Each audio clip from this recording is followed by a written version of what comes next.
D'accord. Et ceci m'amène à aborder le cas de la CEDEAO. Je rappelle qu'en tant qu'ex-patron d'aviation, enfin de compagnie aérienne, vous avez eu plusieurs fois à travailler dans les coulisses de l'Union africaine, la CEDEAO, bref, toutes ces institutions africaines-là, vous les connaissez très bien. Mais aujourd'hui, la CEDEAO, puisqu'il s'agit d'elle, se retrouve sur le feu des projecteurs avec beaucoup de critiques.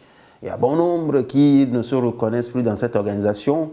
Est-ce que vous pouvez nous expliquer un peu ce qui a poussé à ce sentiment aujourd'hui vis-à-vis de cette communauté qui est considérée en Afrique parmi les institutions comme une référence?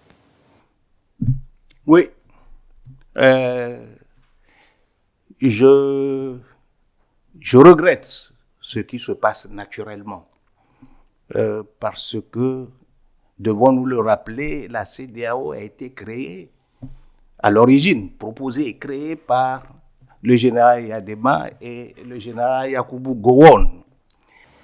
Qui était au passage deux poutistes, s'il faut le rappeler. Oui, mais des putschistes qui se sont métamorphosés en civils au pouvoir.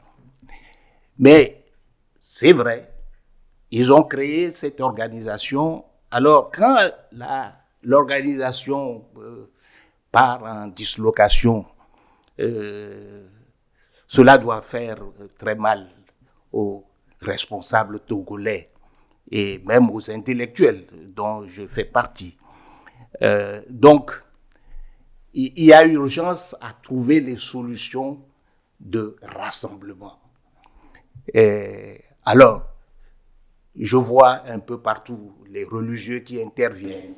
La conférence des évêques du Togo, du Niger, de la sous-région de la également. sous-région, Oui. de toute la sous-région. Il y a des le leaders, Bénin. ouais, Et il y a les leaders du Nigeria, des leaders religieux. Oui, qui sont partis déjà commencer la médiation. Et donc, en lieu et place des politiques.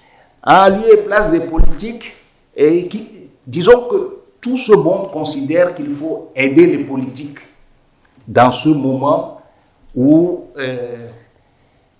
disons, la sagesse doit prévaloir. Alors, les religieux, ils vont de leur prière, puisqu'il y a eu Tridom au Togo.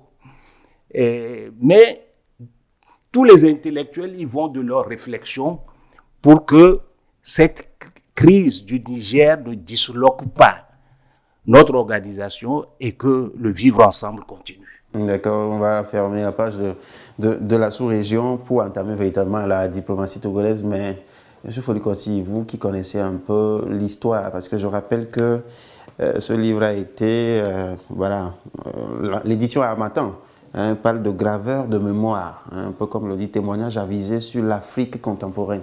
Vous qui certainement connaissez tout ça, dites-nous quelle serait votre proposition aujourd'hui pour la sortie de crise au niveau de la CEDEAO même, je ne parle pas encore du cas du Niger. Parce que la CEDEAO qui est pratiquement au bord de la dislocation, comme vous le dites. Oui. Des recettes? Vous avez des recettes? Des recettes, ce serait manquer d'humilité. Mais ce qui est clair, nous avons une tradition dans la sous-région, une tradition qui a été confortée par le président Houphouët-Boigny à l'époque et le président Yadema, qui est la tradition du dialogue. Yadema, qui était militaire, abhorrait la guerre. Et il disait toujours qu'on sait quand ça commence, on ne sait jamais quand ça finit et comment ça finit. Donc, nous partirions sur cette base pour dire et pourquoi nous ne les entendrions pas. Ces gens qui viennent de s'introduire sur la scène politique par la force. Et si on les écoutait, et si on leur offrait un peu notre amour. En réalité, vous savez, je ne sais pas ce qui aggrave les passions dans le cas du Niger, mais voyez-vous, la région a eu une réaction avec le Mali qui était très dure. Et puis aussitôt après, il y a eu le Burkina. Alors, on a fait un recul. Et le Burkina n'a pas fait objet de sanctions comme le Mali. Et on a essayé de comprendre les Burkinabés. Et c'est peut-être aujourd'hui qu'on commence à penser que peut-être ils ont échappé aux sanctions. Mais, voyez-vous, ce mouvement est normal. Et cette fois-ci,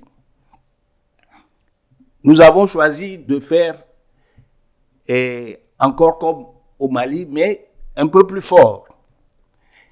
Est-ce la bonne solution? Ce que nous pensions, du moins ce que les dirigeants de la CEDEAO pensaient, c'est que les sanctions qui ont été prises, les menaces sur la table, feraient que ce régime ne tiendrait pas une semaine. Si ce n'est pas le cas, essayons d'autres médicaments, essayons d'autres approches, et dont le dialogue. Le dialogue.